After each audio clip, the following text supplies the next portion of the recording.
आप दोनों आगे आओ, मंगल आप दोनों इसको।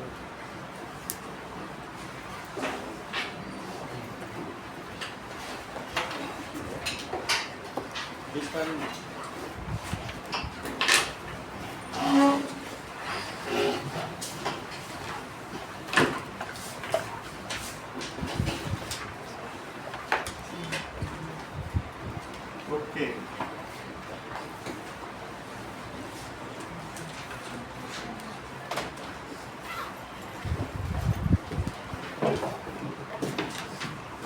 फैन किसी को चाहिए तो अपना अपना चला लो जिसको गर्मी लगेगी।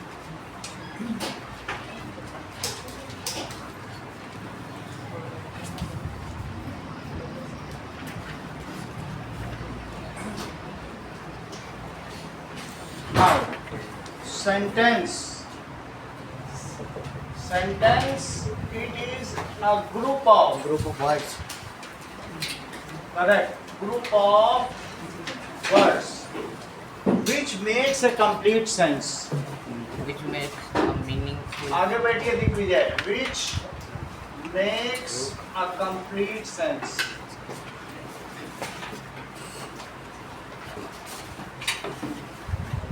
मान लीजिए कि मैं ये लिखूं कि boy a ground running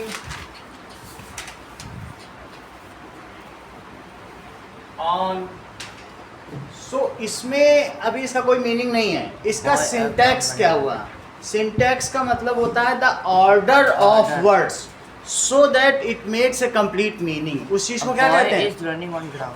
yes, boy is running on the ground. A boy running on ground. देखो Boy running. Now boy is running, ठीक है, इधर भी लगा दें। ये सारे वर्ड्स हैं। Now it is having no sense, तो Aditya the boy Is running on ground. Running, तो इस तो है ही नहीं। इज लिख दो, इज रनिंग ऑन ग्राउंड। सही। अब इसमें ये जो ऑर्डर है, order of various parts of speech. Parts of speech किसको कहते हैं? जो किसी भी स्पीच में जो आप बोलते हैं उसमें नाउन भी होता है, प्रोनाउन भी होता है, वर्ब भी है, एडवर्ब भी है, Adjective. एडजेक्टिव भी है, Conjunction, कंजंक्शन भी है, interjection. प्रीपोजिशन भी है, इंटरजेक्शन भी है। लेकिन कौन कहाँ कहाँ कैसे कैसे आएगा और कौन किसको कैसे रिलेट करेगा, उन सब का एक ऑर्डर होगा कि नहीं होगा? उस चीज को हम क्या कहेंगे? Syntax. Syntax. So syntax is the order of different parts of a speech which makes the group of words a complete senseful। जो ऐसा कर सके उसे क्या कहेंगे? Syntax. सिंटैक्स कहेंगे। जैसे यहाँ पर ये द आ गया है तो ये डिटरमाइनर है, तो पहले डिटरमाइनर आ गया, फिर क्या आ गया? Noun. नहीं. नाउन आ गया। Noun ही है. सही है, दैट इज कॉमन नाउन। कोई नाम तो है नहीं बच्चे का, हाँ, तो common. बॉय है। अगर नाम आ जाता रवि इज रनिंग तो प्रॉपर नाउन हो जाता। Proper noun है. फिर इसके बाद इज आ गया Common noun है. तो ये भी एक तरीके का Is, वर्ब है। verb वर्ब है. हम देखेंगे कितने कितने तरीके के होते हैं। वर्ब में हेल्पिंग वर्ब भी होता है, मॉडल्स भी होता है, ये सारी चीजें होती हैं। और वर्ब में क्या होता है बताइए? दैट इज पार्टिसिपल भी होता है, गेरुंड भी होता है और इन्फिनिटिव भी होता है। तो वर्ब के हम अलग से टाइप्स देखेंगे कि वर्ब होता क्या है। लेकिन अभी तुम ये जान लो इज एक वर्ब है। तो इसके बाद नाउन के बाद क्या आ गया? वर्ब आ गया। Running वर्ब के साथ क्या आ गया? दैट इज प्रेजेंट पार्टिसिपल या पार्टिसिपल प्लस आईएनजी आ गया। सही है कि नहीं? तो it is verb plus ING. इसको हेल्पिंग वर्ब कह सकते हो। हेल्पिंग वर्ब है, प्लस वर्ब प्लस आईएनजी। और फिर ऑन आ गया। ऑन बताओ मंगल क्या है यहाँ पर? preposition. Correct, preposition. जो किसी वर्ब को किसी नाउन से जोड़ दे, कनेक्ट करे, जो रिलेट करे, उसको प्रीपोजिशन कहते हैं। और या फिर ये भी हो सकता है कि बुक ऑफ तेजस, तो यहाँ ऑफ भी प्रीपोजिशन। दो नाउन को भी कनेक्ट करे तो भी प्रीपोजिशन। जैसे तेजस की किताब, तो की यहाँ प्रीपोजिशन हो गया। समझ में आ गई बात कि नहीं? तो ये चीज़ हम लोग जब हिंदी या संस्कृत पढ़ते हैं तो जो कारक की विभक्ति है, कर्ता ने, कर्म को, करण से, ठीक है, तो इस संप्रदान के लिए अपादान से, तो वो जो सारी चीज़ें हैं विभक्ति, वही तो प्रिपोजिशन कि वो रिलेट करता है। बोलो बात समझ में आ गई? तो यहाँ ऑन क्या हो गया? प्रिपोजिशन, तो प्रिपोजिशन आ गया। और फिर उसके बाद नेक्स्ट क्या आ गया? ग्राउंड भी एक नाउन हो गया। नाउन में कितने टाइप्स हैं, प्रोनाउन में, ये सब हम बाद में देखेंगे।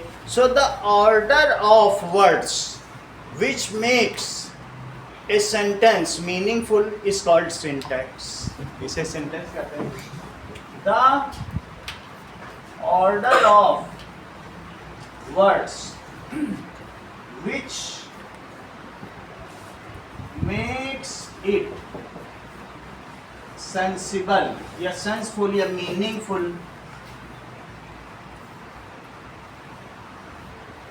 Is abided by. अब वो कैसे लॉ से अबाइड होगा वो हम आगे देंगे। Abided by certain rules.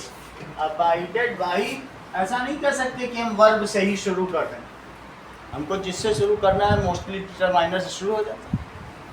By certain rules it is called syntax। तो यहाँ पर हमने देखा कि ये एक सेंटेंस माना जाएगा। क्यों? क्योंकि इसका मीनिंग निकल रहा है, तो सेंटेंस हुआ कि नहीं? अब जरा देखिए, the boy is running on ground. सब चीज को नोट करते जाइए, फिर एक छोटा टेस्ट होगा। ओके, अब जरा देखिए, कोई भी जो सेंटेंस होगा, सेंटेंस हैज टू पार्ट्स। मंगल, इसके दो पार्ट्स कौन कौन से हैं बताओ? अनुष्का, किसी हिंदी के वाक्य के दो अलग अलग विभाग कौन कौन से होते हैं? सब करेक्ट।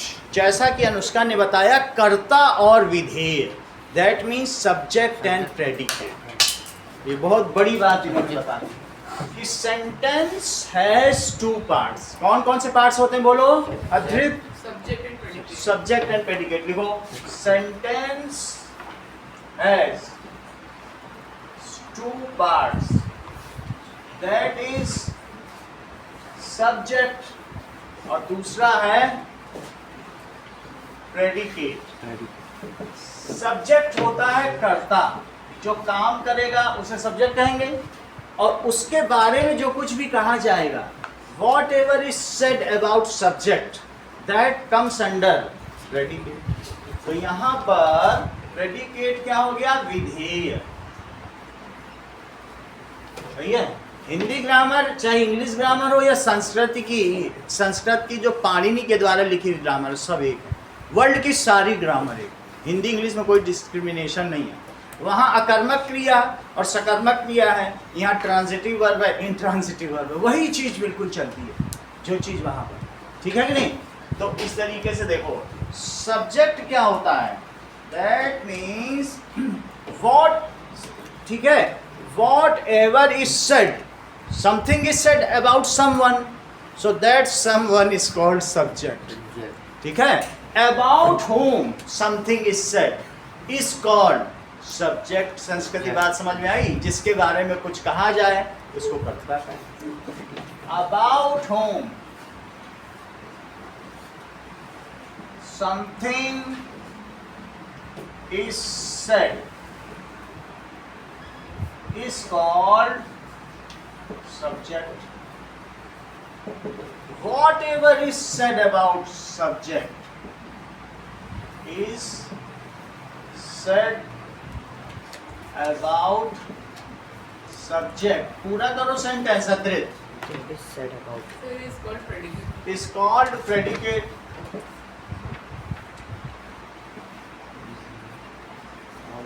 क्या आप मुझे बताएंगे इस सेंटेंस में सब्जेक्ट क्या और प्रेडिकेट क्या है? The subject है the boy और predicate है is running on the ground. The boy is subject.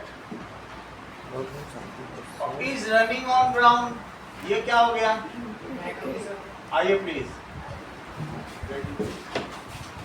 इतनी बात हो गई। किस क्लास के हैं आप? 8 के, तो बैठ जाइए आप। ग्रामर भी सीखिए, फिर आपकी 11 बजे से क्लास है।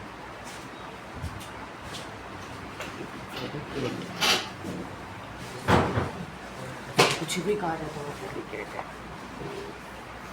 मैम ने यही टाइम बता दिया 9 बजे। अच्छा ठीक, इतनी बात हो गई। नाउ सब्जेक्ट हमको पता चल गया है, जैसे कि कुछ चीजों में आपको बताना है कि father of the nation Mahatma Gandhi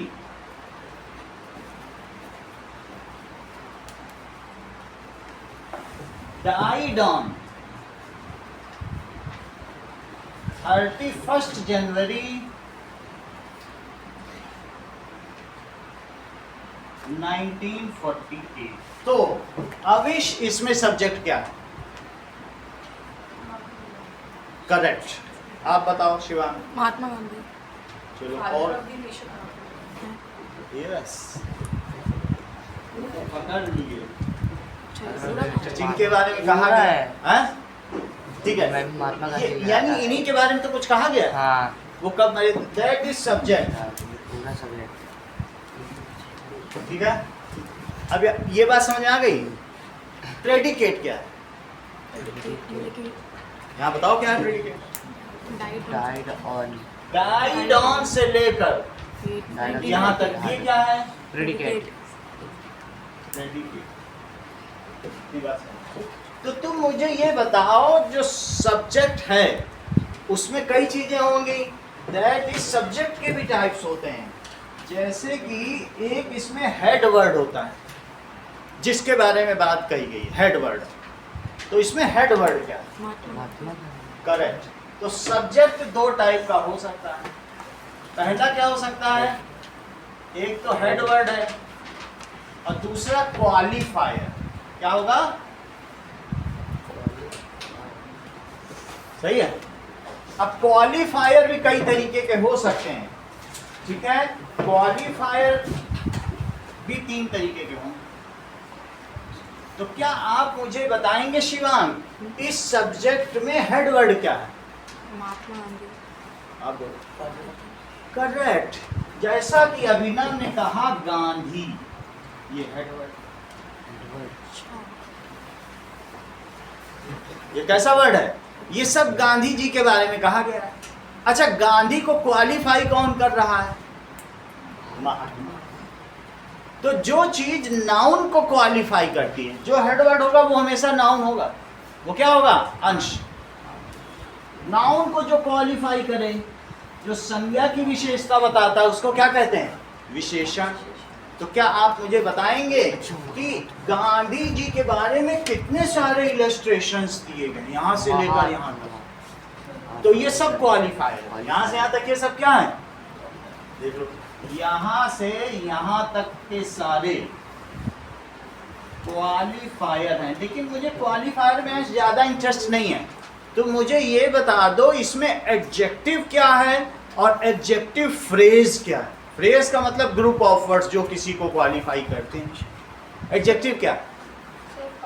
father of. Correct. जैसा कि इन्होंने बताया कि 3 चीजें होती हैं, डिटरमाइनर, एडजेक्टिव और तीसरी चीज अंश ने क्या बताई? Adjective phrase. फ्रेज का मतलब क्या होता है? Group of words. अंश ने तुरंत पकड़ लिया, सर ये father of nation he adjective phrase है। और ये अकेला जो पड़ गया ब्लू बुल, तो ब्लू एडजेक्टिव हो गया। ठीक है कि नहीं? और इतना बड़ा अगर आ जाए कहीं ग्रुप ऑफ वर्ड्स, वो फिर भी किसी को क्वालिफाई करे। Ultimately this qualifies this noun only and this also qualifies this noun only. However this is alone single word, तो सिंगल वर्ड है। तो ये क्या हुआ? दिग्विजय, महात्मा। बताया करो, आप बोलो। बगल वाला बता रहा है आपके क्लास का, ये बताओ। यही पूछा गया, बताया करो, रिस्पॉन्ड जरूर करो। तो क्या होता है, कम्युनिकेट होता है। तुम चुप रहोगे तो पता ही नहीं चल पाएगा कि तुम्हें आता है बता नहीं रहे। सही है, चलो अब यहाँ तुमको पता चल गया एडजेक्टिव क्वालिफाइज एडवर्ब। एडजेक्टिव क्या करेगा, क्वालिफाइज एडवर्ब। ये ग्रुप ऑफ वर्ड्स हैं। It is adjective but in A group of words which qualifies adverb, वो भी एडवर्ब को क्वालिफाई करे। ये group of words which qualifies adverb.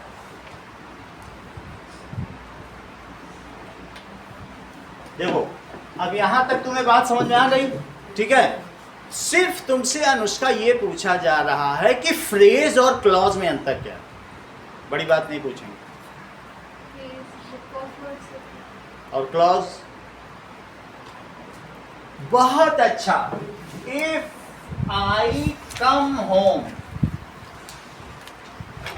ठीक है, you will go to market. अब देखो जो अनुष्का ने बताया मैं उसी के आधार पे बता रहा हूं। इन्होंने बताया कि यदि मैं घर आ जाता हूं तब तुम बाजार चले जाना। इफ आई कम हो तब तुम जाओगे, तब तुम बाजार जाओगे। ये प्रेजेंट टेंस है और ये फ्यूचर टेंस है, सही है। और ये जो पूरा वाक्य है ये एक कंडीशनल सेंटेंस है। ये कैसा सेंटेंस है, कंडीशनल सेंटेंस। तो इस चीज को लिखो, कंडीशनल सेंटेंस में यदि मैं पास हो जाता तो पिताजी हमको चॉकलेट देते। ये कंडीशनल है जिसमें इफ आ जाए, देन आ जाए। इफ आना जरूरी है, इफ और देन से बनने वाले से देन का कभी कभी ओमिशन भी हो जा सकता है, लोप भी हो जाता है, ठीक है। तो इसमें दो क्लॉज हैं। क्लॉज का क्या मतलब इन्होंने बताया, सर ग्रुप ऑफ वर्ड्स हों लेकिन उसमें वर्ब होना जरूरी है। क्लॉज किसको कहते हैं बताओ, जिसमें क्या हो, वर्ब हो। तो क्या यहाँ पर वर्ब है, कम। अच्छा इसमें वर्ब है, तो अब जरा देखो यहाँ तक तो तुम्हें बात समझ में आ गई। तो कुछ चीजें अब हम समझेंगे। चलो, दैट इज फ्रेज क्या होता है तेजस, फ्रेज भी कुछ वर्ड्स बताओ। बोलो। जैसे एडजेक्टिव फ्रेज अभी हम आपको बता रहे हैं, एडजेक्टिव फ्रेज बताया कि नहीं, कहाँ पर है, ये ग्रुप ऑफ वर्ड्स, ये यहाँ लिखो adjective phrase, that is group of words which qualifies. वो किसको क्वालिफाइज करते हैं, एडवर्ब। सिंपली, ठीक है, ग्रुप ऑफ वर्ड्स को हम फ्रेज कहेंगे, ठीक। तो group of words is called phrase. और क्लॉज क्या होता है, ये कंडीशनल सेंटेंस तुमको समझ में आ गए। कंडीशनल सेंटेंस का मतलब है कि कोई कंडीशन दी रहती है, जैसे इसमें इफ दिया रहेगा और क्या दिया रहेगा, देन का यहाँ हमेशा ने कोई बात नहीं, अदरवाइज दिया भी रह सकता है। चलो, तो ये बताओ क्लॉज क्या होता है। A group of words which contains subject and verb both. क्या क्या चीजें होनी चाहिए, सब्जेक्ट एंड क्या यहाँ सब्जेक्ट दिया है, क्या यहाँ वर्ब दिया है, क्या यहाँ सब्जेक्ट दिया है, क्या यहाँ वर्ब दिया है, तो लिखो clause. A group of words which contains, क्या क्या कंटेन करता हो बोलो, सब्जेक्ट एंड,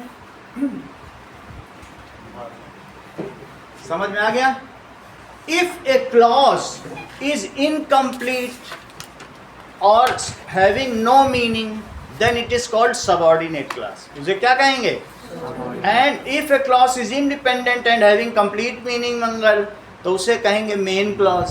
तो क्या तुम मुझे बताओगे कि इसमें यहाँ से यहाँ तक में ये सबऑर्डिनेट क्लास है कि ये सबऑर्डिनेट क्लास? जिसका अधूरा अर्थ निकलता हो। बताओ, इफ आई कम होम, ये क्या है? सब ऑर्डिनेट क्लॉज, मतलब ऑर्डिनेट से भी और नीची। समझ में आ गई बात कि नहीं? तो if a clause is not having complete meaning, it is सब ऑर्डिनेट क्लॉज। बोलो, समझ में आ गया बात? देखो इस चीज को, क्लॉज दो तरीके के। कौन कौन से तरीके के हैं? सब ऑर्डिनेट क्लॉज, और दूसरा कौन सा है बोलिए? Main clause. दोनों में ही आशना सब्जेक्ट भी होगा, वर्ब भी होगा। देखो दोनों में दिख रहा कि नहीं? आई भी है, कम भी है, और इसमें यू है।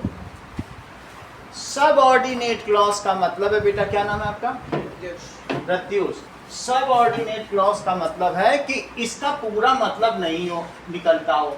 यदि मैं घर आऊं तो क्या ये पूरा है? It looks incomplete. So it looks incomplete। अच्छा, ये क्या है? It has its complete sense। इतनी बात समझ में आ गई? इसका कंप्लीट सेंस होता है। तो यहाँ पर जैसा मंगल ने बता दिया कि सब ऑर्डिनेट क्लॉज क्या हुई? इफ आई कम होम, और फिर इसके बाद you will go to market. बोलो, क्लॉज समझ में आ गया? क्लॉज के आधार पर सेंटेंस तीन तरीके के हों। क्लॉज भी तुमको समझ में आ गया, फ्रेज भी समझ में आ गया। फ्रेज ग्रुप ऑफ वर्ड्स है, उसमें सब्जेक्ट नहीं होता, बस वो ग्रुप ऑफ वर्ड्स है। फ्रेज जो हो सकता है, नाउन फ्रेज भी हो सकता है, एडवर्बियल फ्रेज भी हो सकता है, एडजेक्टिव फ्रेज भी हो सकता है, वो सब बाद में बताया जाएगा। अभी हम तुम्हें सिर्फ एडजेक्टिव फ्रेज की बात कर रहे हैं। अब जैसे he is running slowly slowly, अब स्लोली स्लोली दो बार आ गया। अगर सिर्फ स्लोली होता तो वर्ब की विशेषता बता रहा है वो धीरे चलता है, तो एडवर्ब हो जाता। लेकिन दो बार स्लोली स्लोली आ गया तो एडवर्बियल फ्रेज हो गया कि नहीं हो गया? बोलो, बात समझ में आ गई कि नहीं? और अगर मैं ये कहता कि father of the nation died on, लगाता ही ना मैं गांधी, तो ये नाउन फ्रेज हो जाता। लगाने का तरीका है, मैं न लिखता महात्मा गांधी और सिर्फ लिखता कि फादर ऑफ नेशन, देश के राष्ट्रपिता मारे गए, तो ये पूरा नाउन है। लेकिन नाउन चूंकि ये ग्रुप में आया है तो क्या ये नाउन फ्रेज नहीं हो गया? बोलो, बात समझ में आ गई? चलो, अभी हम फ्रेज के बारे में अलग से बताएंगे, जस्ट एक आपको जानकारी दी। लेकिन यहाँ पहले ध्यान दो, क्लॉज और फ्रेज के बारे में अंतर समझ में आ गया? सेंटेंस कौन से बेटा भागीरथ तीन तरीके के होते हैं? बोलो जिज्ञासा। Simple sentence, complex sentence, compound sentence. कौन कौन से तीन तरीके के हुए? सिंपल, ठीक है, कॉम्प्लेक्स, और तीसरा कौन सा हुआ? कंपाउंड। जरा ये तीन देख लो। तो सेंटेंस में तुमने क्लॉज तो समझ लिया, अब क्लॉज के आधार पर आगे की बात करें। सो सेंटेंसेस तीन तरीके की, जरा देखो। सेंटेंसेस, सिंपल सेंटेंस, और दूसरा कौन सा बताया? बहुत अच्छा, कॉम्प्लेक्स सेंटेंस, और तीसरा कौन सा है? Compound sentence. Simple sentence, simple sentence, it has one subject and one verb. सीधी सी बात है, इसमें क्या होता है? एक सब्जेक्ट होगा। So it has one subject and one verb। जैसे सेंटेंस का एग्जांपल देखो, ए का, रवि इज गोइंग होम। समझ में आ गई बात? अब कॉम्प्लेक्स देखो, बी वाले का, it has two subjects both the subject में बी सेम ऑल्सो, ऐसा नहीं है। आई am going home so that I can complete my work, यहाँ वही दोनों आई ही आ गया, लेकिन दो अलग अलग चीज़ें, एक कंप्लीट वर्क है और गोइंग होम है, सही है। कॉम्प्लेक्स सेंटेंस का आदित्य एक उदाहरण बताओ, give one example. I am going to complete my so that I complete my work. I can complete, model नहीं लगा रहे हो, बिना मॉडल के कैसे बनाते हो, या यही बता दो।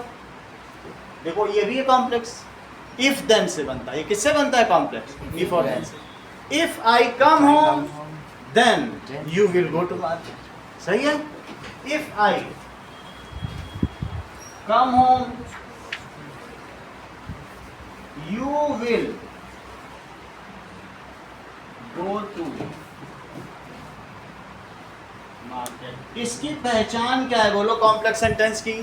To subjects and two verbs. क्या होते हैं? Two subjects and two verbs. अच्छा, इसकी और क्या पहचान है शिवांग कॉम्प्लेक्स सेंटेंस की? बोलो। Yes, it has one subordinate clause and one main clause। तुरंत तुरंत पकड़ लिया, बोला इफ देन से ही बन पाएगा। बहुत बड़ी बात कही है कि इसमें क्या होगा कॉम्प्लेक्स, इसमें कोई क्लॉज नहीं होगी। इट हैज नो क्लॉज, कोई क्लॉज दिख रही है? कोई कंडीशन है क्या? तो इसलिए इसमें कोई क्लॉज नहीं है।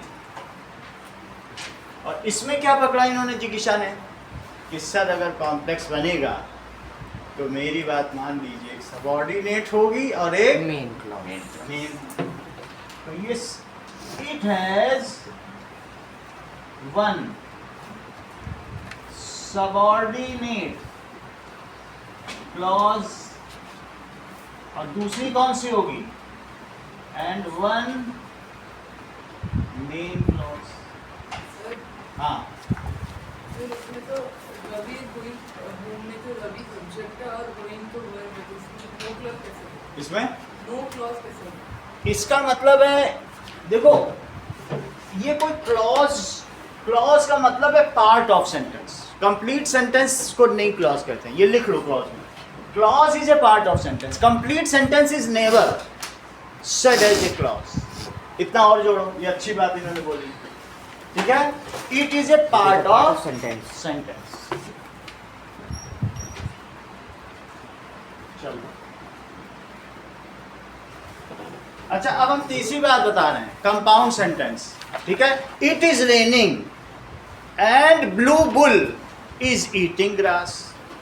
किसी का किसी से कोई मतलब नहीं है, एंड से जोड़ दिया। I am hungry and my sister is sleeping. किसी का किसी से मतलब ही नहीं है। तो दो इंडिपेंडेंट क्लॉज होती है, दोनों को इंडिपेंडेंटली व्यक्त किया जा सकता है, कोई कंडीशनल नहीं होता है। ये भी कह सकते हो स्काई इज ब्लू और ये काउ इज गोल्डन येलो। झूठी भी हो सकती बात, लेकिन दोनों इंडिपेंडेंट है, हो सकती है कि नहीं? तो इसमें और से बनता है कंपाउंड सेंटेंस, और इसमें या योजक चिन्ह का प्रयोग होता है या और तथा योजक चिन्ह का प्रयोग। बोलो, बात समझ में आई? तो कंजंक्शन से कंजंक्शन से बन सकता है, और या and both are independent clause. कोई किसी से मतलब नहीं, दोनों को इंडिपेंडेंटली व्यक्त कर सकते हैं, ठीक है। तो लिखो बोथ क्लॉज आर इंडिपेंडेंट। जैसे it is raining and blue bull is sleeping.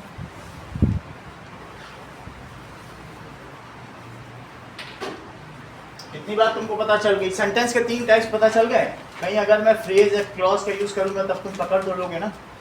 चलो, तो इसका मतलब है कंपाउंड सेंटेंस की क्या फीचर हुआ? बोथ क्लॉज कैसी होती हैं? इंडिपेंडेंट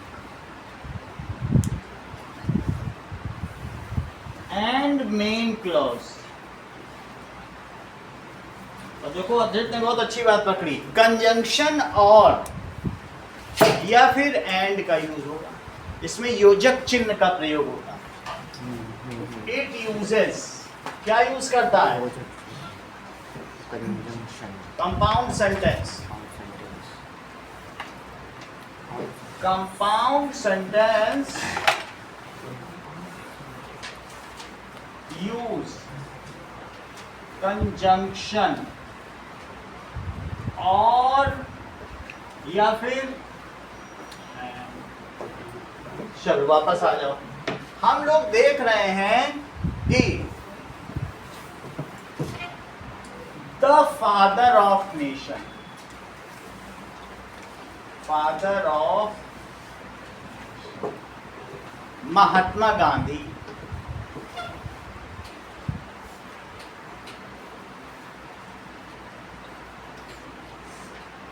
अब जरा देखो, ठीक है, died on 31st January 1940। जैसे मैं ये कहूं द शर्ट इज डर्टी, हम किसी चीज को लॉक कर दें, ठीक है, the a boy is running, हम डिटरमाइन कर दें किसी पोजीशन को, अ boy is running, the boy, an umbrella, ये सब डिटरमाइन है। किसी चीज को आप जब आप फिक्स कर देते हो आर्टिकल से तो वो सब किस में आ जाएंगे? डिटरमाइन। जैसे द शर्ट इज डर्टी, इसका मतलब मैं किसी एक खास टी शर्ट के बारे में बात कर रहा हूं। द ब्लू शर्ट इज,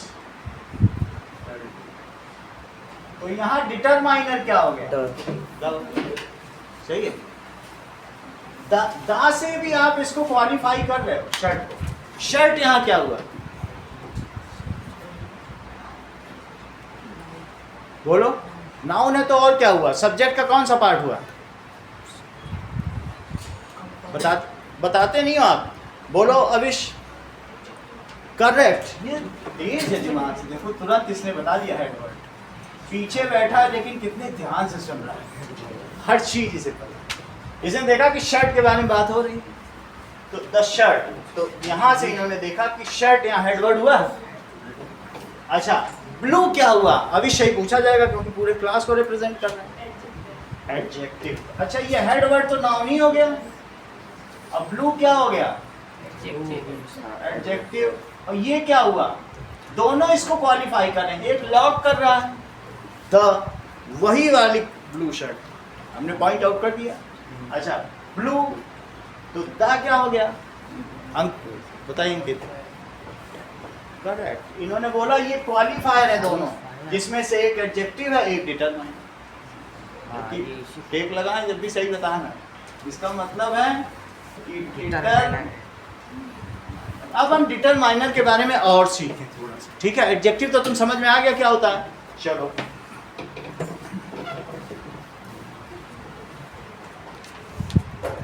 आगे बढ़ते हैं,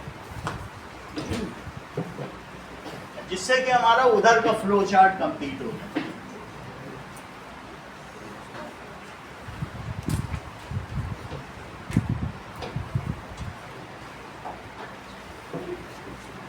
देखो, सबसे पहले तुम्हें कुछ चीजें जाननी होंगी।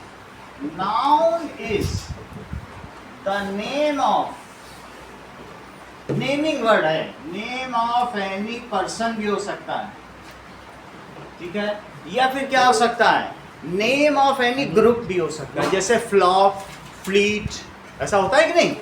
तो ग्रुप, स्पीसीज भी हो सकता है, जैसे काउ, ह्यूमन, ऐसा भी हो सकता है, कुछ भी हो सकता है, जेंडर भी हो सकता है, सब ये सब हो सकता है। और प्लेस और थिंग, प्लेस भी हो सकता है और थिंग। तो इसलिए नाउन में तो तुम कुछ सोचो ही मत अविश। शर्ट है जिसे तुम छू सकते हो, शर्ट एक प्रजाति है कि यहाँ शर्ट बनती है। अब शर्ट कोई कई तरीके की हो सकती है, ली कूपर की भी हो सकती है, तो वो उसका प्रॉपर नेम हो जाएगा, वो बात नहीं। अच्छा, ये मुझे बताओ कि एडजेक्टिव क्या होता है? जो किसी नाउन के बारे में बताता हो। नाउन को क्वालिफाई करें, anything adjective.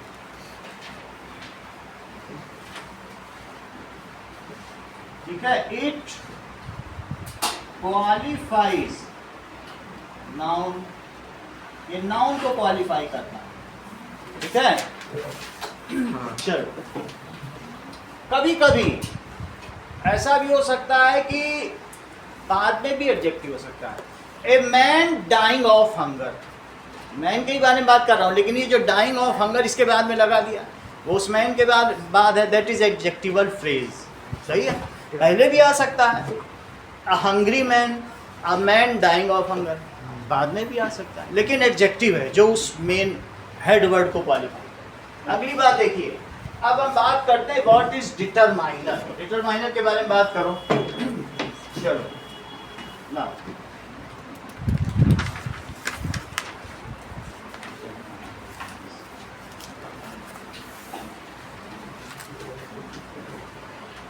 Determiner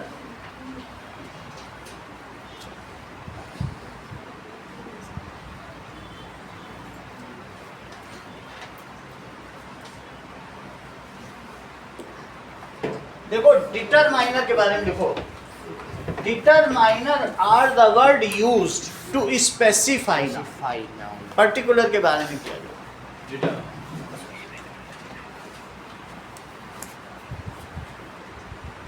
These are the words used to specify किसी भी नाउन को ये स्पेसिफाई करेगा, जैसे कि स्पेसिफाई भी कर सकता है, क्वांटिफाई भी कर सकता है। अब जैसे मैं कहूँ आ किंग, आ किंग का मतलब टू किंग नहीं हुआ, एक ही थी। एक किंग, एक राजा। अब वो एक राजा कौन था मुझे मालूम नहीं है, लेकिन मैं पकड़ लूं, a king had gone to jungle, इतना मैंने बोला। Now the king was anxious to kill a lion, फिर मैंने द लगा दिया, वही राजा जो जंगल गया। पहले शुरुआत कैसे की किसी स्टोरी की, a king had gone to jungle, the king had 3 queens, तो फिर द लगा के उसको लॉक कर दिया। एक उसको स्पेसिफाई कर रहा है, दूसरा उसको क्वांटिफाई कर रहा है। बोलो बात समझ में आ गई कि नहीं? तो दोनों ही चीजें आ सकती हैं। स्पेसिफाई के लिए द का यूज होता है और क्वांटिफाई के लिए 2 बॉयज आर रनिंग, तो भी डिटरमाइनर हो जाए क्योंकि पहले आया। तो क्वांटिफाई जो इस चीज को करे। सो इसमें इसका एग्जांपल क्या हुआ, किसको करे बताइए? Those word quantify noun. जरा इसके एग्जांपल देखो जिससे कि आगे आप समझ पाए। एग्जांपल हो सकता है द, एंड, ठीक है, माई, सम, 10। कुछ भी चीज नाउन के पहले अगर आ जाती है जो उसको क्वांटिफाई करे तो उसको तुम डिटरमाइनर करो, ठीक है। चलो, डिटरमाइनर भी ये डिमॉन्स्ट्रेटिव हो सकते हैं, क्वांटिफायर्स हो सकते हैं, और ये भी एक तरीके के एडजेक्टिव ही हैं। जैसे मैं कह दूं 10 पेन्स हाँ आर ब्यूटीफुल, Adjective है। तो 10 को एडजेक्टिव भी बोल सकते हो, लेकिन इसे अलग से कैटेगरी में रखा गया। 10 पेन्स भी बोला जा सकता है क्योंकि अभी हम एडजेक्टिव पढ़ेंगे, वहाँ पर भी नंबर आएंगे, ठीक है। जो क्वालिटेटिव एडजेक्टिव भी आएगा, क्वांटिटेटिव भी आएगा, वहाँ बहुत सारी चीज़ें आएंगी। ऑर्डिनल नंबर, कार्डिनल नंबर, वो सब वहाँ आएंगे। लेकिन ये डिटरमाइनर एडजेक्टिव की एक कैटेगरी है जिसे हम अलग से रखेंगे। सम बॉयज आर हंग्री, वो ठीक है, a boy is hungry, 2 boys are hungry, the boy is hungry, ये सब क्या है? डिटरमाइनर ही तो है। समझ में आई संस्कृति बात? चलो, तो इसमें डिटरमाइनर के बारे में हमने लिख दिया है, दैट इज। आगे की बात देखिए, हेडवर्ड नाउन होगा जिसके बारे में कुछ बात कही जाए। What is headword? Whatever is said about something, ठीक है, that main word is called head, जिसके बारे में सारी सीनरी रची जा रही है, उस किंग के बारे में। तो किंग यहाँ हो गया हेड। अब किंग कैसा है, प्रॉस्परस है कि क्या है, बहुत ब्रेव है, ठीक है, वेलियंट है, कैसा है, ये सारी चीज़ें अलग हैं, लेकिन किंग यहाँ हेडवर्ड हो गया। बात करो प्रेडिकेट की। प्रेडिकेट के कितने पार्ट्स होते हैं मंगल? सब्जेक्ट के बारे में तुमने सारी चीज़ें जान ली। अब बात करो प्रेडिकेट की। प्रेडिकेट 3 चीजों से मिलकर बनता है। चेक करो। Predicate is made of verb that is object और दैट इज कॉम्प्लीमेंट।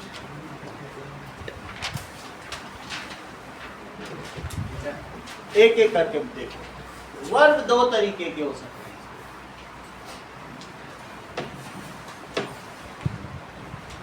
ना अब देखिए, एक हो सकता है ऑक्सिलरी वर्ब और दूसरा हो सकता है मेन वर्ब। और दूसरा क्या होगा? Main verb. वो आपको पता करना है अभी। सही है। ऑक्सिलरी वर्ब 2 तरीके के हो सकते हैं। एक हो सकता है हेल्पिंग वर्ब। अभी तुमने इस वर्ड देखा था जिससे टेंसेस बनते हैं, तो उसको क्या कहते हैं? सहायक क्रिया। तो दैट इज हेल्पिंग वर्ब। और दूसरा हो सकता है मॉडल्स, जो किसी चीज के काम के करने के तरीके को बताता हो। कोई 6 मॉडल्स के नाम आरिश बताओ। 6 के नाम बताओ। थोड़ा तेज बोलो, इतने धीमे में कहा सुन ही नहीं पाएंगे, वहां आके सुनना पड़ेगा। 6 हेल्पिंग वर्ब बताओ। आप बता ही नहीं रहे हो। जिगिशा बताओ। हाँ, इज, आर, एम, ये सब हो गया। हैज, हैव, हैड, ये सभी हो गए। Has, had, have, had been, have been. अच्छा, विल शैल इसमें आएगा मॉडल। इसमें ये टेंसेस बनाते हैं। और विल शैल किसमें आएगा? यहाँ पर can, could, will, shall, would, should, ये सब इसमें आ जाएगा। हेलो, हाँ जी, हाँ हाँ बोलिए सर।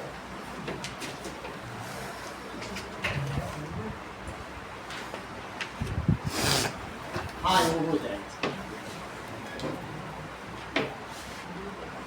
आप दे दीजिएगा, वो मैं अभी बात करता हूँ आपसे।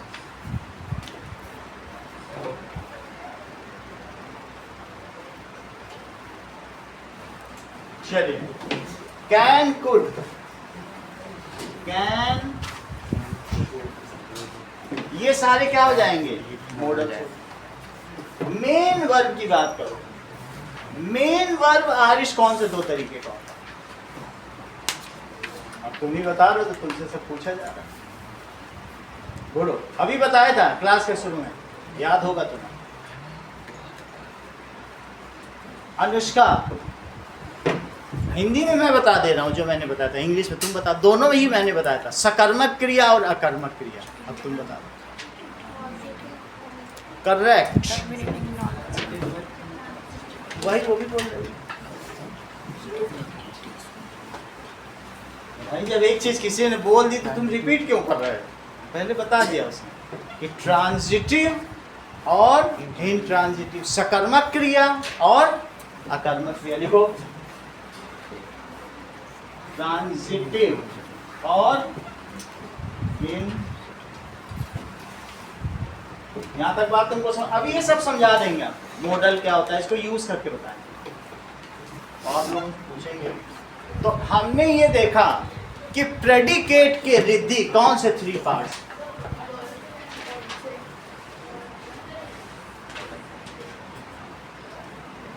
हाँ आप बताओ। आसना, कॉम्प्लीमेंट वर्ब के कौन से 2 पार्ट हैं?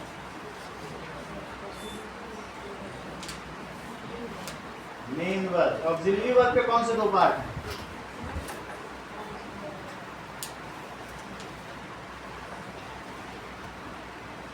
ऑक्सिलरी वर्ब के 2 पार्ट बताओ भाई। बताओ। अच्छा, मेन वर्ब के 2 पार्ट बताओ। सही कहते हैं। अब हम आगे की बात करते हैं।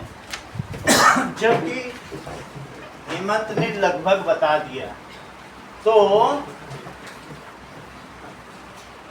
चलो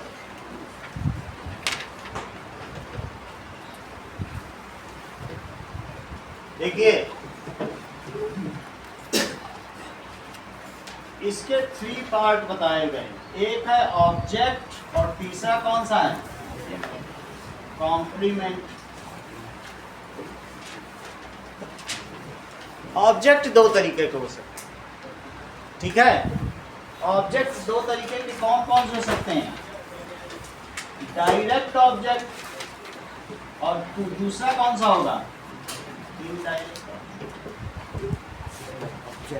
ऑब्जेक्ट का मतलब समझो कि देखिए, ऑब्जेक्ट का मतलब होता है कर्म। जैसे कर्ता ने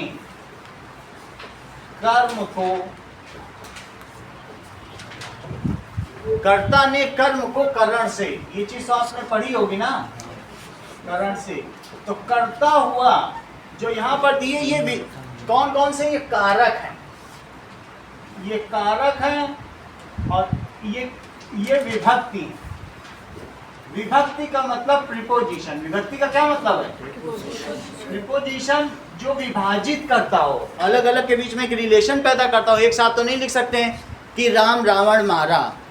राम ने रावण को, ठीक है, कर्ता ने कर्म को, राम ने रावण को तीर से संप्रदान के लिए, सीता के लिए, ठीक है, अपादान से। तो किसी चीज से जो चीज छूट रही हो, अपादान कोई चीज अगर अलग हो रही हो, तीर छूट रहा है तो तीर से मारा, राम से छूट गया तीर। सही है कि नहीं? और कहाँ पे? संबंध काकी के अधिकरण में पर लंका में मारा। तो ये सब अलग अलग यूज होते हैं। These are different parts of speech. बोलो, बात समझ में आई कि नहीं? तो ये हुआ कर्ता, हुआ सब्जेक्ट, और ये कर्म को क्या हुआ? राम ने रावण को मारा, राम किल्ड रावण। तो जो बाद में आएगा वो क्या हुआ? ऑब्जेक्ट आएगा। तो इसका मतलब है कि मंगल gave a pen to अमंगल। मंगल ने एक पेन अमंगल को दिया। अच्छा, जो सीधा दिया गया pen, it is direct object which is directly related to कर्मा। जो तुम्हारा वर्ब उससे सीधा रिलेटेड हो, और जिसको दिया वो इनडायरेक्ट ऑब्जेक्ट हुआ। भाई आप कोई चीज दे रहे हो तो अभी तो ये ऑब्जेक्ट है ना, तो आपका फर्स्ट एम क्या हुआ? इसे देना। अब मैं यहाँ ऐसा लिख देता हूँ, राम मंगल गेव अ पेन, तो ये सेंटेंस इनकम्प्लीट है। तो इस किसी किसी सेंटेंस को इनडायरेक्ट ऑब्जेक्ट की भी जरूरत होती है। ऐसे I am going to school, तो इसमें सिंगल ऑब्जेक्ट है तो डायरेक्ट ऑब्जेक्ट। 2 ऑब्जेक्ट की जरूरत नहीं, बस स्कूल गया। तो यहाँ पर ये क्या हुआ बताओ? पेन, जो इससे वर्ब से सीधा रिलेट करता है वो डायरेक्ट ऑब्जेक्ट हुआ। तो ये direct object. On which work is done, that is direct object. और ये मान लीजिए ए पेन टू अंश, अंश को पेन दिया, तो अंश यहाँ क्या हुआ? बोलो, इनडायरेक्ट ऑब्जेक्ट।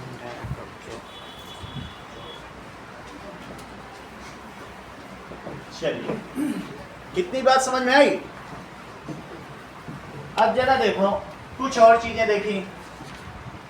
डायरेक्ट और indirect object. The object which is directly related to verb is called direct object. The object which is indirectly related to verb, it is called indirect object. ये भी लिख लो, तब मैं तुम्हें ट्रांजिटिव और intransitive verb के बारे में बताऊंगा। The object which is directly related to verb, it comes just after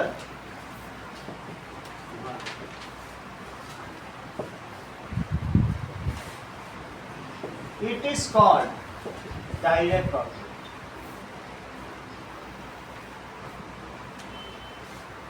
अब इनडायरेक्ट ऑब्जेक्ट लिखिए, the object which comes after, ठीक है, which comes after direct object.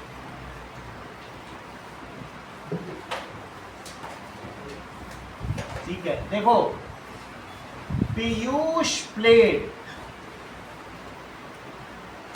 Football on ground.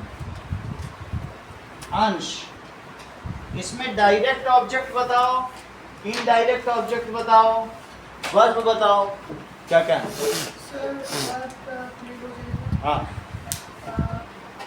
Football हो जाएगा सर, डायरेक्ट ऑब्जेक्ट, और ground हो जाएगा। अच्छी बात है। तो इसमें फुटबॉल डायरेक्ट ऑब्जेक्ट हो गया, क्योंकि पहले फुटबॉल खेलेगा फिर जो करेगा।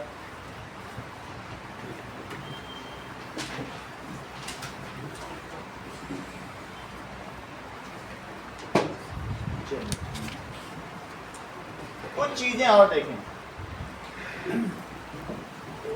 Transitive verb and intransitive verb. सकर्मक क्रिया क्या होती है और अकर्मक क्रिया क्या होती है, दोनों। हिंदी में तो पढ़ते ही आए हो, इंग्लिश में भी पढ़ो। That is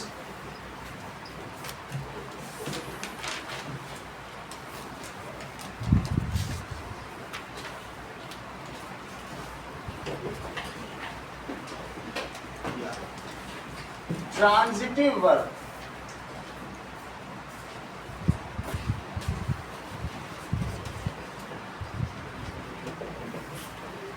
The verb which can answer what and whom are called transitive. The verb which can answer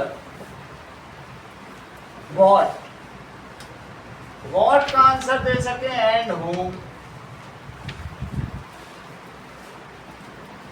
are called transitive.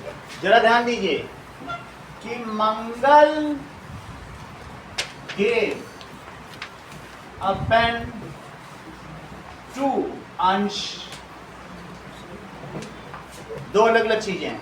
A boy cried, अगर मैं यहाँ पे सेंटेंस ऐसा बनाऊं, बॉय क्राइड व्हाट, तो क्या बनेगा? बॉय क्या रोया, किसको रोया, बन पाएगा? क्योंकि ये अपने आप में क्राइड, स्लेप्ट, तो जैसे शिवांक स्लेप्ट व्हाट तो नहीं बन पा रहा है। तो यहाँ पर ये क्राइड में it can not be related, it can not answer what and हुम, या किसको रोया, क्या रोया, ऐसा हो सकता है क्या? तो it can not answer, it can not answer what and हुम। तो जो ऐसा करे, जो आंसर ना दे सके, इसका मतलब है वो अकर्मक क्रिया है। अभी हमने आपको बताया था कि कर्ता ने कर्म को, जो कर्म से रहित क्रिया हो, जो ऑब्जेक्ट के बिना हो, ऑब्जेक्ट ही नहीं है, तो इसलिए उसको क्या किया, क्या जो तुम्हारा वर्क है वो किसी पे ट्रांजिट हो रहा है, हैंडेड ओवर हो रहा है, क्राइम किसी पे हैंडेड ओवर हो रही है, लेकिन ये जो पेन है तो पेन किसी पे हैंडेड ओवर हो रहा है। जो चीज ट्रांजिट हो सके उसे ट्रांजिटिव बोलते हैं। जैसे स्लेप्ट, क्या स्लीपिंग हैंडेड ओवर होगी किसी पे? जो ट्रांजिट ही ना हो पाए तो स्लेप्ट है, तो स्लेप्ट है। स्लेप्ट व्हाट, क्या कोई सेंस बन रहा है? यू एट, अगर मैं कहूँ आई एट, तो आप पूछोगे you ate what? I ate dosa, मैंने डोसा खाया, तो डोसा ट्रांजिट तो हो गया। एट भी आ जाए ऑब्जेक्ट तो इसका मतलब वो ट्रांजिट हो गया डोसे पे। Mangal gave what? A pen to home? अमंगल, सॉरी अंश को दिया। सही है कि नहीं? तो इस तरीके से व्हाट का भी आंसर आ गया और होम का भी आंसर आ गया। मंगल गेव व्हाट टू होम, दोनों का आंसर आ गया। सिर्फ व्हाट का भी आ जाता तो भी मैं कहता ट्रांजिटिव। तो लिखो इस चीज को, मंगल गेव व्हाट टू होम, दोनों का आंसर आ गया। जहां व्हाट का आंसर आए, ध्यान दीजिए, वो डायरेक्ट ऑब्जेक्ट होता है। जो whom का आंसर आए वो क्या होगा? Indirect object. Indirect whom object। जिस चीज में आ जाए वो है इनडायरेक्ट इनडायरेक्ट ऑब्जेक्ट, और व्हाट का जिसमें आ जाए डायरेक्ट ऑब्जेक्ट। Direct object. तो मैं आपको कुछ एग्जांपल्स बताता हूँ ट्रांजिटिव वर्ब के और इंट्रांजिटिव वर्ब के, जो हमेशा आपके लिए ठीक रहेंगे। अच्छा, इसमें मैं ये बता दूं, ट्रांजिटिव वर्ब का मतलब है सकर्मक क्रिया। इसे हिंदी में आपको अलग से ना पढ़ना पड़े, वहां पर भी आपके में है। और इसी तरीके से अब इंट्रांजिटिव वर्ब का क्या मतलब हुआ? अकर्मक क्रिया। वही कहते हो इंट्रांजिटिव, यानी जो कर्म के रहित हो। देखो कर्म को, अकर्मक, कर्म से मतलब ही नहीं। अकर्मक क्रिया।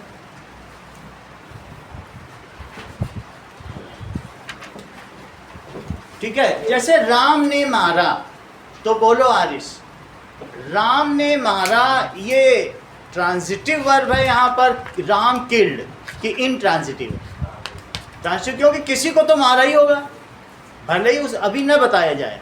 राम किल्ड whom का आंसर आ गया। ठीक है, तो ये चीज आ गई यहाँ पर ट्रांजिटिव। तो वहां पर whom का आंसर आएगा तो इनडायरेक्ट ऑब्जेक्ट, और सीधा कुछ तुम्हारे हाथ से टच होके जा रहा है तो transitive. What, I at what, dosa भी ना छुए तो खा ही नहीं सकते। व्हाट का आंसर डायरेक्ट ऑब्जेक्ट, सही है। तो इसका चलो, तो that is it, that is action of verb is not transferred to any other object। action किसी पे ट्रांसफर नहीं होता। action of verb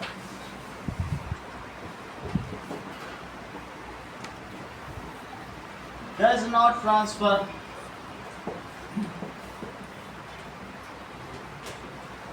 to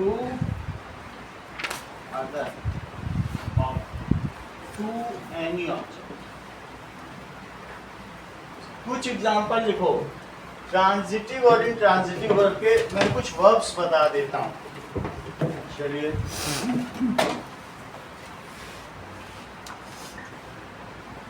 examples of transitive and intransitive verb. चलिए, तो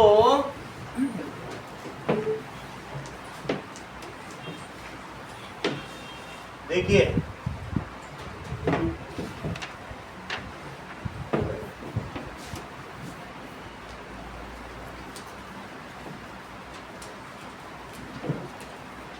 she read the book।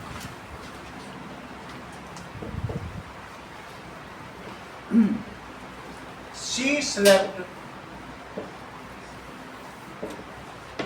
Aditya, बताओ इसमें transitive verb क्या है और इंट्रांजिटिव वर्ब क्या है?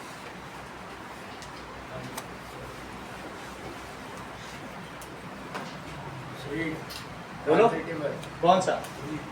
Yes, she read the book, ये ट्रांजिटिव हो गया।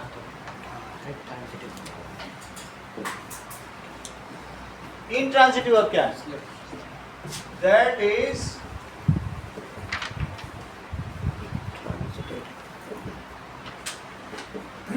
चल, अब आगे की बात करें। नाउ, जैसे इंट्रांजिटिव वर्ब के कुछ एग्जांपल लिखो। लॉफ, अगर हंस रहे हो तो ये किसी पे ट्रांसफर नहीं होता है। ठीक है। स्लीप, स्टॉप्ड, स्टॉप हो गए तो वॉट थोड़ी होगा, स्टॉप्ड वॉट। ठीक है। नाउ, इसी तरीके से जैसे मैंने बताया क्राई, ये चीज, जबकि ट्रांजिटिव वर्ब क्या हुए? गिव हो गया। और क्या हो सकता है? रेड हो गया। फाउंड, आई फाउंड, क्या फाउंड अपने आप में पूरा सेंटेंस है कि नहीं है? नहीं। I found what, I send what, a mail, तो भेजना सेंड या फाइंड हो सकता है। तो ये सारी चीजें क्या होगा? आई चेज। बोलो, बात समझ में आ गई? इस तरीके से आगे की बात देखो। जबकि हमने ये देख लिया है कि वर्ब कितने तरीके के होते हैं, और ये भी हम जान लिए कि वर्ब में ट्रांजिटिव वर्ब क्या होता है, मेन वर्ब क्या होता है। मेन वर्ब वो होता है जिसकी फर्स्ट, सेकंड और थर्ड फॉर्म हो सके। सही है। मेन वर्ब वो होता है जिसमें पार्टिसिपल प्लस आईएनजी लगाया जा सके, जैसे गोइंग, कमिंग, गो, वेंट, गॉन, कम, केम, कम, ठीक है, स्विम, स्वैम, स्वम, मेन वर्ब वो ये सारे। फिर वो चाहे जैसे भी हो जाए, क्या इनकी फॉर्म नहीं होती, क्या स्टॉप की तीनों फॉर्म नहीं होती, या फिर इसकी तीनों फॉर्म नहीं होती, तो मेन वर्ब की तो सारी फॉर्म होगी। बोलो बात समझ में आ गई कि नहीं? आगे देखो, नेक्स्ट इज कॉम्प्लीमेंट। एक हमारे पास अब चीज बच गई है आदित्य, कौन सी बच गई है? कॉम्प्लीमेंट।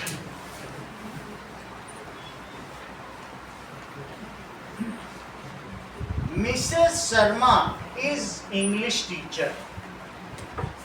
तो क्या यहाँ कोई काम हो रहा है कि आप किसी के बारे में बता रहे हैं, Mrs Sharma is English teacher. Mrs Sharma के बारे में ये बताया जा रहा है कि वो इंग्लिश टीचर है, काम कुछ भी नहीं हो रहा है। जैसे ये बोल रहे हैं, यार तुम तो बड़े अच्छे लड़के हो, you are a well excellent boy, तो तुम कहो, इनसे बोलोगे Ansh, is it a compliment to me? क्या तुम ये मेरे बारे में कॉम्प्लीमेंट कर रहे हो? Yes, it is a compliment. जब आप किसी के बारे में कुछ कहते हो, अच्छा या बुरा, तो उसे गुड कॉम्प्लीमेंट या बैड कॉम्प्लीमेंट कहा जाता है। इसमें कोई एक्शन नहीं होता है, कोई एक्शन छिपा है नहीं। ताज इज ए ब्यूटीफुल मॉन्यूमेंट, है तो है। This is a good picturesque, ये बहुत अच्छी सीनरी है, लेकिन ये है तो है। अब इसमें हो सकती है या नहीं हो सकती है, ये पीरियोडिक टेबल, ये बहुत अच्छी सीनरी है, तो है। बात समझ आई कि नहीं? तो ताज इज, ये चीज क्या कहलाएगी बोलो? ताज इज अ ब्यूटीफुल मॉन्यूमेंट। तो इसमें अब इस कॉम्प्लीमेंट क्या हुआ? बहुत अच्छा, तुम ब्यूटीफुल को ही पकड़ के चलते हो और कॉम्प्लीमेंट को नहीं पकड़ रहे हो। आरिश आप बताओ, थोड़ा इनकी हेल्प कर दिया करो, बताओ। यस, बहुत पूरी बात है।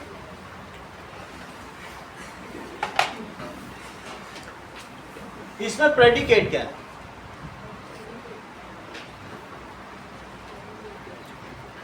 बताओ। कॉम्प्लीमेंट इसको नहीं लोगे, ये नहीं लोगे, बस यहीं से करोगे। ब्यूटीफुल इस यहाँ पर माना जाएगा वर्ब, जो चीज कही जाए, ठीक है। कॉम्प्लीमेंट में यहाँ तक आएगा बस। इसी तरीके से कॉम्प्लीमेंट में ये नहीं आएगा, ये वर्ब है लेकिन हेल्पिंग वर्ब। इसी तरीके से ये वर्ब हो गया, अब ब्यूटीफुल मान। ओके, चलिए। जैसे आई कैन स्विम, यहां पर कैन क्या है आरिश? बोलो, कौन सा वर्ब है? आप बताइए, हमको इतना पता नहीं है तो आपसे पूछे। आरुष आप बताओ।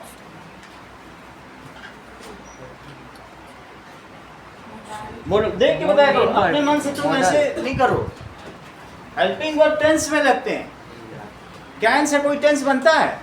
Present indefinite, present perfect, present continuous, present perfect, कोई बनता है कैन से? तो हेल्पिंग वर्ब क्यों कह रहे हो? मॉडल्स है तो मॉडल्स बोलो, ठीक है। दैट इज कैन, यहाँ क्या हो गया? अब देखो,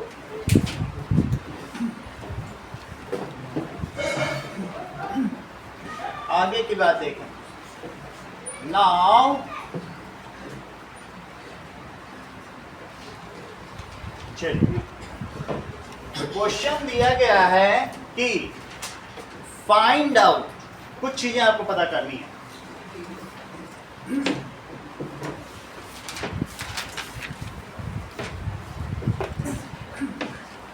देखो, फाइंड आउट, पहला question, find out determiner. Determiner का पता करना है। एडजेक्टिव एडजेक्टिव फ्रेज, ठीक है। इसके अलावा हेल्पिंग वर्ब, मॉडल्स, मॉडल का पता लगाना है, ठीक है। इसके अलावा main verb, auxiliary verb, main verb का पता लगाइए। और इसके अलावा कॉम्प्लीमेंट एंड ऑब्जेक्ट। कुछ क्वेश्चन दिए जा रहे हैं, उसमें ये सब चीजें पता करनी है। कौन कौन सा question? That is the father of nation, Mahatma Gandhi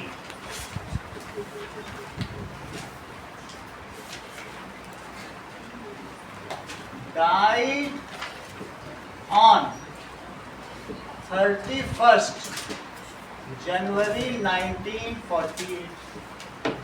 B. Mrs. Sharma is an English teacher.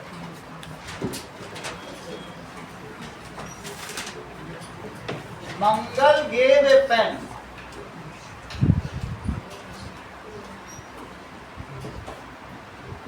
Sir यहाँ पे फादर ऑफ नेशन और महात्मा दोनों ही एडजेक्टिव बनेंगे। ये एडजेक्टिव फ्रेज है, अच्छा एडजेक्टिव फ्रेज, ये डिटरमाइन है, डिटरमाइनर ये है। एडजेक्टिव है, ये एडजेक्टिव, ये प्रीपोजिशन है। प्रीपोजिशन आपसे पूछा नहीं गया है, हाँ। जो पूछा है उतना ही बताना है, ठीक है। हाँ।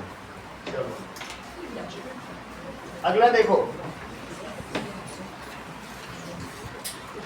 चौथी चीज, a lovely boy cried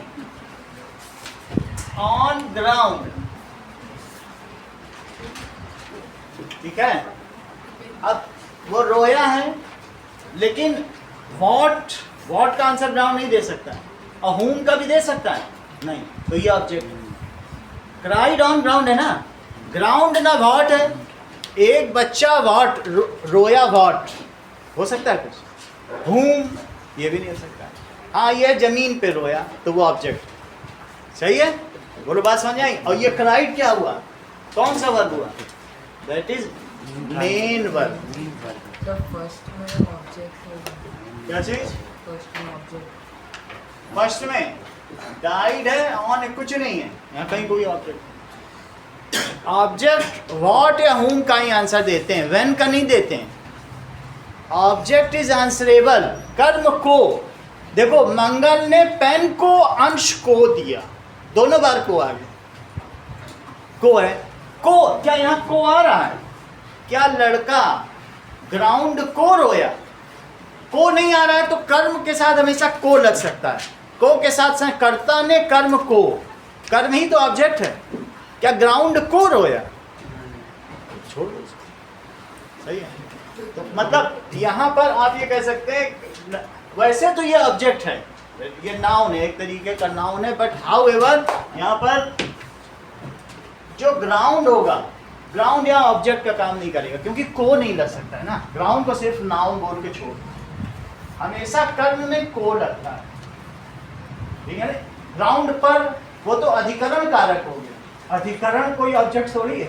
तुम किसी को कुछ भी थोड़ी ना बना लोगे, संप्रदान को कर्म थोड़ी ना बना, तो उसे छोड़ दो। ग्राउंड को कुछ ना लिखना, ऑब्जेक्ट भी मत लिखना, जो मिलेगा जहाँ को का आंसर आता हो वहीं पे ही लिखना, whom या what, सही है। चलो अगला क्वेश्चन देखें।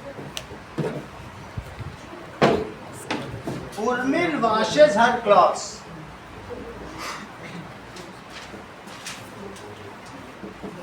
कहीं पूछना हो तो अभी पूछ सकते हो। washes her सर फोर्थ में एडजेक्टिव फ्रेज होगा। clothes। डी लवली है, लवली हो जाएगा एडजेक्टिव है, डिटरमाइनर। एडजेक्टिव फ्रेज नहीं होगा ना। कुछ नहीं है। ग्रुप ऑफ वर्ड्स होता फादर ऑफ नेशन, उसमें प्रीपोजिशन भी लगता है, ठीक है। हर क्लॉथ समझ में आया? Clauses washes what, her cloth object हो गया, ये डायरेक्ट ऑब्जेक्ट, ठीक है। टू whom होता, लेकिन नहीं आ सकता। आगे देखो, शी रिफ्यूज्ड टू वर्क। जो 10th है, 10th के अलग प्राइजेज है, 9th के अलग प्राइजेज है, दोनों के अलग अलग लेवल है। तो 9th और फर्स्ट सेकंड अलग देखा जाएगा, 10th का अलग देखा जाएगा। अब देखो, शी रिफ्यूज्ड टू वर्क, पूछना हो तो पूछ सकते हो, रिफ्यूज्ड टू वर्क। अब देखिए, we are students, okay, now a pretty girl is dancing।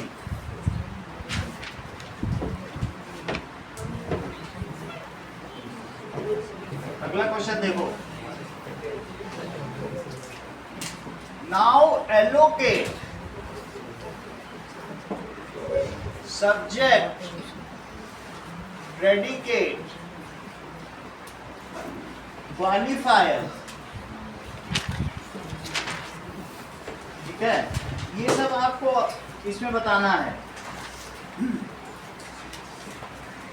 Head word, 4 चीज बतानी। A pretty girl is dancing।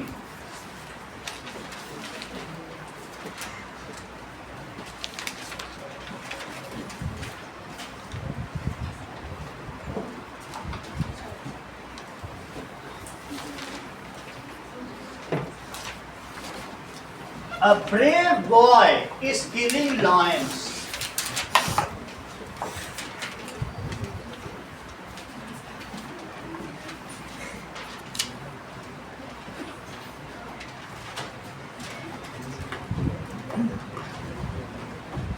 Those naughty boys were punished।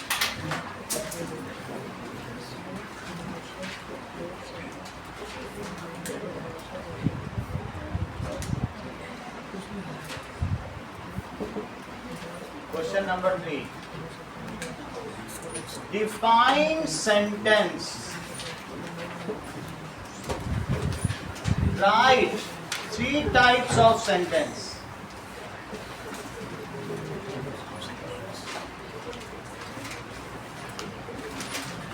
कौन कौन से 3 टाइप्स हैं? That is simple sentence, complex and compound. है and give. उनके बारे में लिखना नहीं है, डिफाइन नहीं करना है, सिर्फ एक एक एग्जांपल देना है। गिव 1 एग्जांपल, एक सिंपल सेंटेंस का, एक कॉम्प्लेक्स सेंटेंस का और एक compound. 1 example for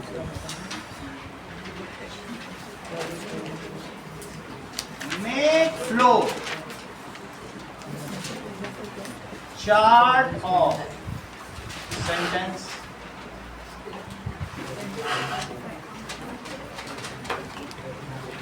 write 4 examples of transitive verb, intransitive verb,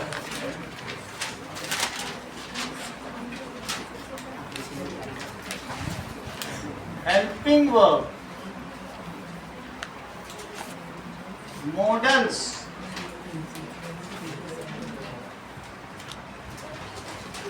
इन सबके हेल्पिंग वर्ब्स, मॉडल्स और ट्रांजिटिव वर्ब, इनके एग्जांपल दो। ठीक है, नाउ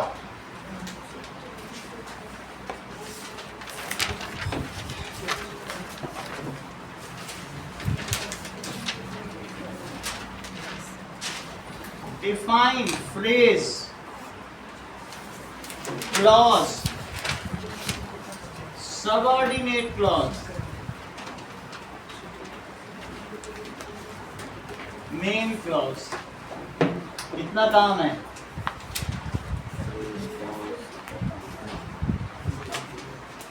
अब अगले संडे टेस्ट होगा, फिर उसके अगले संडे इसी के आगे बढ़ाएंगे।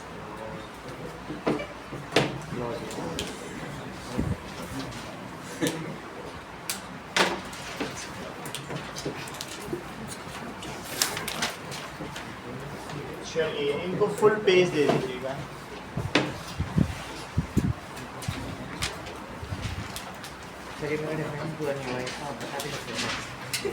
अलग अलग सीट पे बैठ जाओ जो 2 लोग हैं। इधर बैठ जाओ, अभी है पीछे तक से।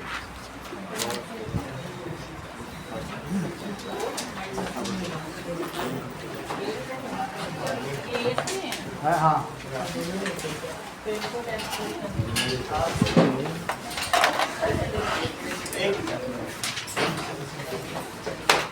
बैठ जाओ, इस पे आ जाओ, एक इनके साथ बैठ जाओ, ये नहीं दे रहे हैं।